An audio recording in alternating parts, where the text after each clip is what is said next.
ফাগুনের রঙা রিমঝিম বৃষ্টি গানে সাজানো বাসর, কখনো দক্ষিণ হাওয়া কখনো বাঝড়, তবু তারপর জীবন নয় তো কোনো কাজ ঘর, জীবন নয় তো কোনো কাজ ঘর।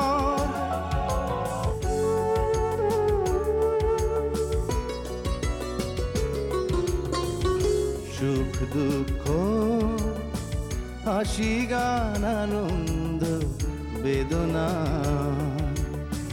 ক্ষণে ক্ষণে জীবনে জমে স্মৃতিকণা, একই আকাশের নিচে সবাই আপন, কেউ নয় কারো পর, জীবন নয় তো কোনো কাজ ঘর, জীবন নয় তো কোনো কাজ ঘর। তুই তায়েফের বউ, তায়েফের বউ হয়েই থাকবি। আল্লাহর হুকুম ছাড়া কারো সাধ্য নেই তোদের এই বিয়ে ভাঙে, ইনশাআল্লাহ।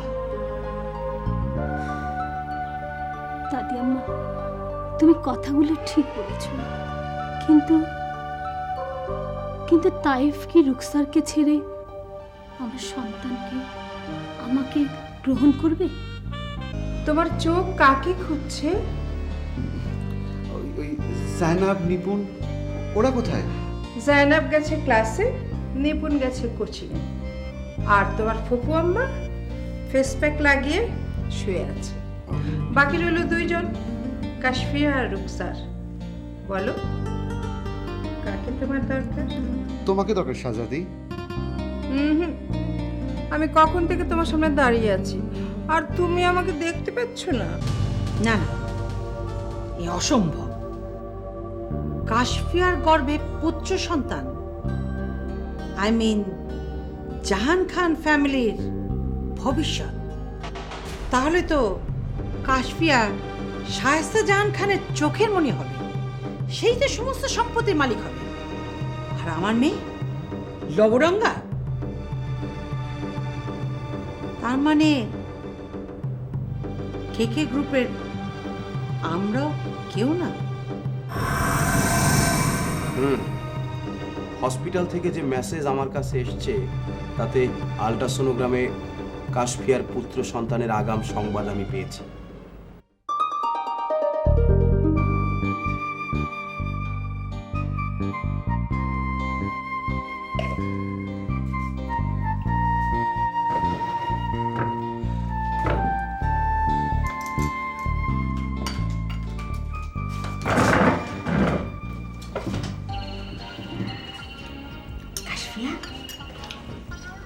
তোর টক খেতে খুব ইচ্ছে করে, তাই না? তো তুই আমাকে বললেই তো পারিস, আমি এগুলো সব এনে দিতাম।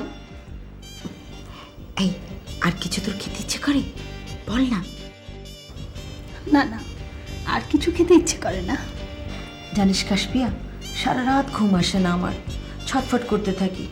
দেখলাম তুই নিচে নেমে আসছিস, তাই তোর পিছে পিছে আসলাম। খুব মজা লাগছে না রে? আমাকে একটু দিন, আমি খাই।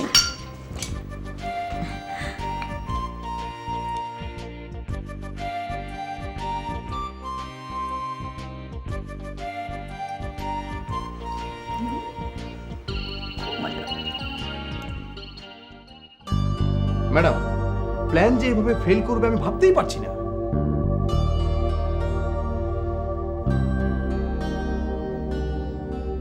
বুড়ি শায়েস্তা সব সময় আমার পথে বাধা হয়ে এসেছে। বাট ম্যাডাম, আমি দিব্য চোখে দেখতে পাচ্ছি আপনি এই সম্পত্তির এক কানা করিও পাবেন না।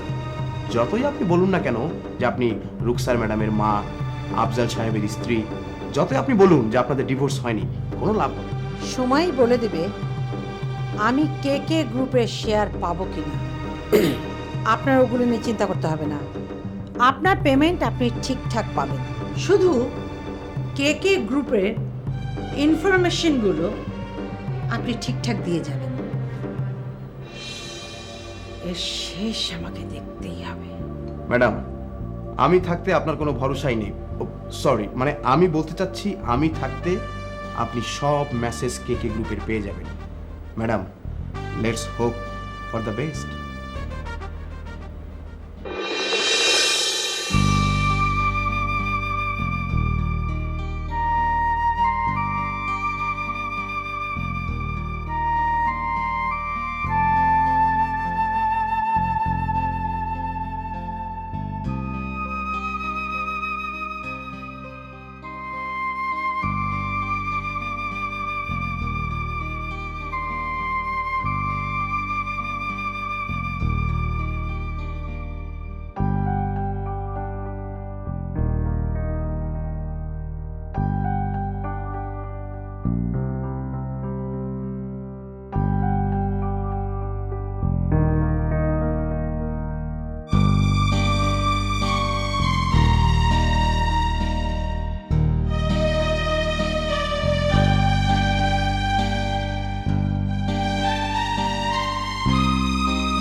তায়েফ, কে তোমার চা। তুমি?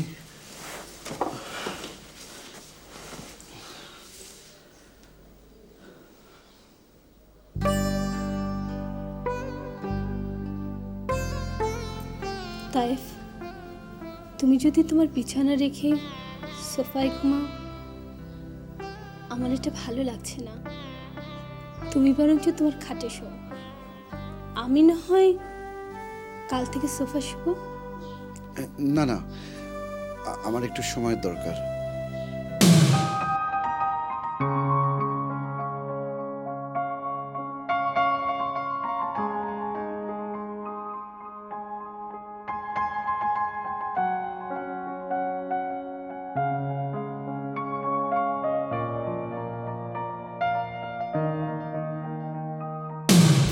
প্রতিদিন তো অফিসে ফর্মাল কাপড় পরে যাও, আমার সাতশা উপলক্ষে আমি তোমার জন্য একটা গিফট এনেছি।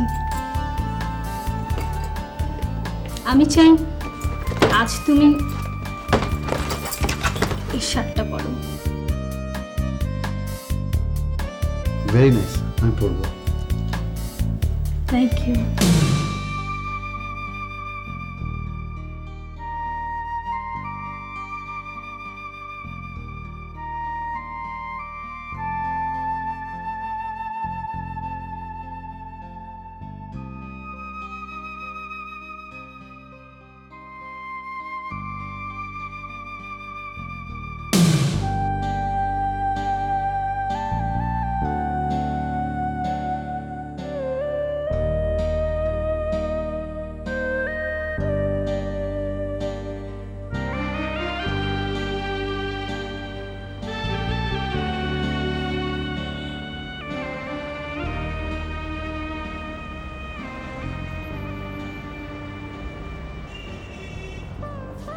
এত রাতে একা একা ছাদে কি করছো? বাসায় কেউ নেই, ঘরের ভিতর ভালো লাগছিল না, তাই ছাদে একটু হাঁটতে এসেছি।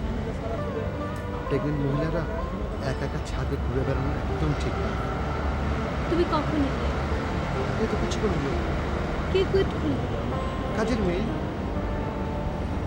ঢুকে দেখলাম তুমি নেই, তো কাশফিয়া কাশফিয়া করে ডাকলাম। কাজের মেয়ে বললো তুমি নাকি ছাদে। ছাদে চলে এলাম। কি কি বলে ডাকলে? কেন? কাশফিয়া কাশফিয়া। আমাকে আমাকে তোমার মনে পড়ে? কেন করবে না? আমি কি তোমার বস? না, আমি ভাবলাম তুমি বোধহয় আমাকে ভুলেই গেছো। কি করে ভাবলে আমি তোমাকে ভুলে যাব? এমনি এমনি বললাম। আসলে বাচ্চাটা হয়ে গেলেই তো তোমার আমার সম্পর্ক শেষ হয়ে যাবে, তাই না? ওসব কথা থাক কাশফিয়া। অনেক রাত, একা একা ছাদে ঘোরা ঠিক না। আমি ঘরে যাচ্ছি, তুমি নিচে এসো।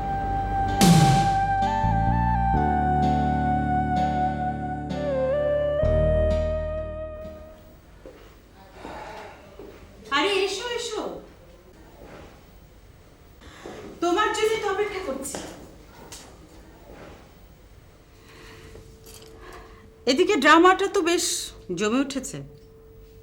ড্রামা? কিসের ড্রামা?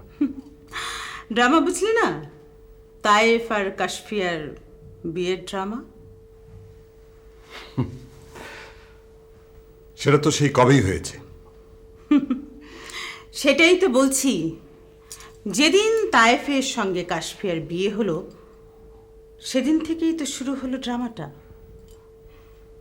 আমি তোমার কথার মাথা মুন্ডু তো কিছুই বুঝতে পারছি না।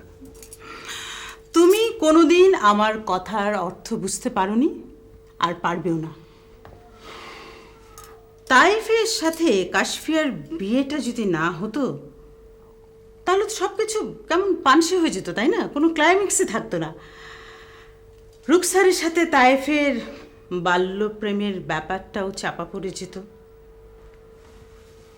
ওদের বিয়েটাও হয়ে যেত। তাহলে তো আর এতদিন পরে জিনাত ভাবিকেও আসতে হতো না, আর কে কে গ্রুপের শেয়ারও আমাকে চাইতে হতো না। এই সব কিছুর পেছনে আছে তোমার ওই স্বার্থপর মা, মিসেস শায়েস্তা জাহান খান। সেজন্যই তো বলছি যে ড্রামাটা খুব জমে উঠেছে। শিলি, তোমার মতো লোভী মহিলার সাথে ঘর করতে হচ্ছে বলে আমার ঘৃণা হচ্ছে।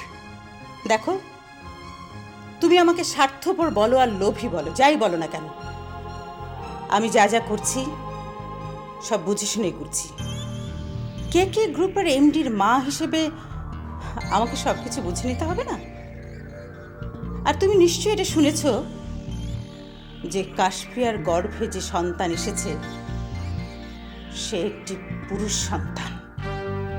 তার মানে সেই একদিন বড় হয়ে কে কে গ্রুপের কর্ণধার হবে, এটা তুমি ভুলে যেও না। এটা তো গুড নিউজ। আশরাফ খানের বংশধর কাশফিয়ার, আমার পুত্রবধূর গর্ভে সন্তান? কিসের সন্তান? কার সন্তান? তাইফ তো কখনো কাশফিয়াকে স্ত্রীরই মর্যাদা দেয়নি, ওরা তো কখনো একসঙ্গে এক বিছানায় রাতই কাটায়নি। তাহলে কাশফিয়ার গর্ভে তাইফের সন্তানের উপর থেকে সব জানি। কাশফিয়া তাইফকে হাতের মুঠোয় রাখার জন্য কোথা থেকে গর্ভে সন্তান নিয়ে এসে এখন বলছে তাইফের সন্তান না, অসম্ভব, এ হতে পারে না। আর সেই সংবাদ শুনে তুমি আনন্দে নাচছো, কিন্তু এই কথা সবাই জানে। জিজ্ঞেস করো তাইফকে, জিজ্ঞেস করো তোমার মা মিসেস শায়েস্তা জাহান খান। ছি ছি ছি ছি ছি ছি। তোমার পুত্রবধূ কাশফিয়ার গর্ভের সন্তানকে নিয়ে রঙ্গ তামাশা করতে তোমার একটুও পাচ্ছে না? রঙ্গ তামাশা? রঙ্গ তামাশা আমি করছি না করছি তোমরা? তাহলে শুনে রাখো, তোমার ওই আদরের পুত্রবধূ কাশফিয়া সন্তান ভূমিষ্ঠের পরে ওর সাথে তাইফের আর কোনো সম্পর্কই থাকবে না। তারপর এবাড়ির পুত্রবধূ হয়ে আসবে রুকসার।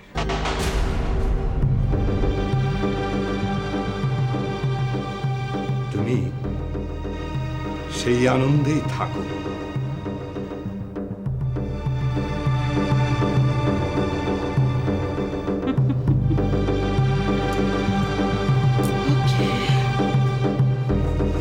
Wait. See.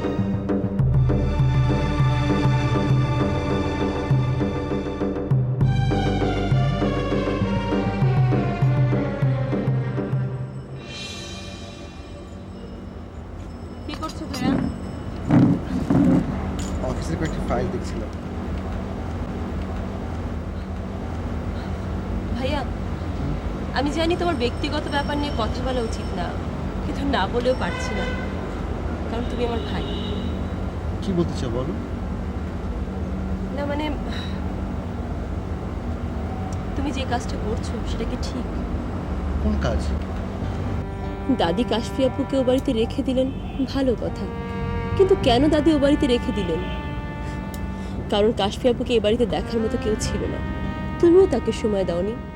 ভাইয়া, আমি জানি তুমি রুকসারকে ভালোবাসতে, এখনো হয়তো ভালোবাসো, কিন্তু তারপরও কাশফি আপু তোমার স্ত্রী, তোমার সন্তানের মা, তোমার উচিত তাকে সময় দেওয়া, তাকে ভালোবাসা। আমি তো কাশফিয়াকে সময় দিয়েছি। শুধু সময় দিলে কি হবে? তুমি জানো ভাবি প্রেগনেন্ট, তাকে টাইম দেওয়া উচিত, টেক কেয়ার করা উচিত। প্লিজ ভাইয়া। আর রুকসারকে আমি কি বলবো? রুকসারের প্রতি তোমার কোনো দায়িত্ব নেই, কোনো কর্তব্য নেই, তাকে তোমার ভুলে যাওয়া উচিত, এটাই তোমার জন্য মঙ্গল। আসলে আমি বুঝতে পারছি না আমি কি করব। ভাইয়া, আমি তোমাকে বলছি, তুমি যাও, ভাবিকে নিয়ে এসো এখানে। আমি গেলেও যদি না আসে? চেষ্টা করে দেখো, চেষ্টা করতে তো ক্ষতি নেই। না না, আমি এখন কাশফিয়াকে এখানে আনতে চাচ্ছি না, তাছাড়া আমার একটু সময় প্রয়োজন। ভাইয়া প্লিজ, আমার এসব ভালো লাগে না। আর হাজব্যান্ডের বাসা থাকতে বউ বাপের বাড়ি পড়ে থাকবে, এটা কেমন কথা? আমি যাচ্ছি কাশফি আপুকে আনতে। তুমি গেলে কেউ আসবে? একবার চেষ্টা করে দেখি।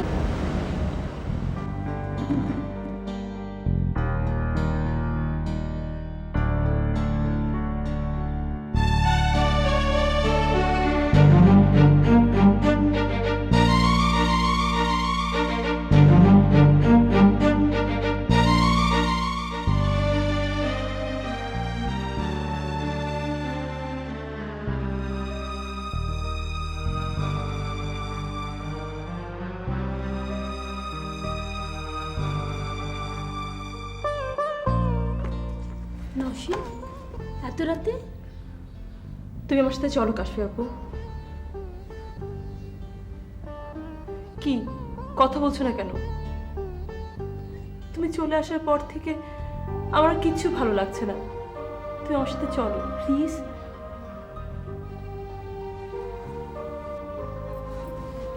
না, ও বাড়িতে আমি ফিরে যেতে পারি না। ওই বাড়ি, ওই তায়েফ, ওই সংসার, সব কিছুই আমার জীবনে এসেছিল কিছু সময়ের জন্য, কিছু ক্ষণের জন্য। তায়েফ তো আমাকে ডিভোর্স দিয়ে দিয়েছে। আমার বাচ্চা হয়ে গেলে সব ঠিক হয়ে যাবে, তারপর তারপর আমি তো মুক্ত। বিয়েটা কি একটা ছেলে খেলা? রুকসার তায়েফ ভাইকে পছন্দ করতো, এ কথা তো ফ্যামিলির কেউ জানতো না, একমাত্র আমি জানতাম। আর সে সময় আমি ছিলাম বিদেশে। আমি যদি দেশে থাকতাম, এই বিয়েটা আমি কখনোই হতে দিতাম না।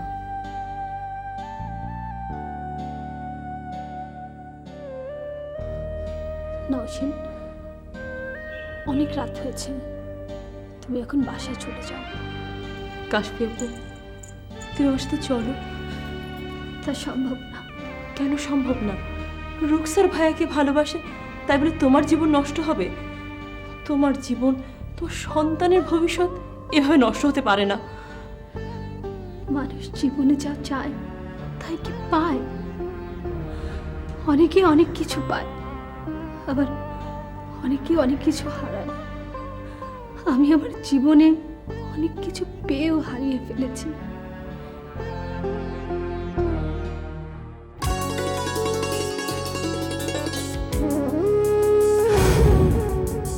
ফাগুনের রঙা রিমঝিম বৃষ্টি গানে সাজানো বাসর, কখনো দক্ষিণ হাওয়া, কখনো বাঝড়, তবু তারপর জীবন নয় তো কোনো কাজ ঘর,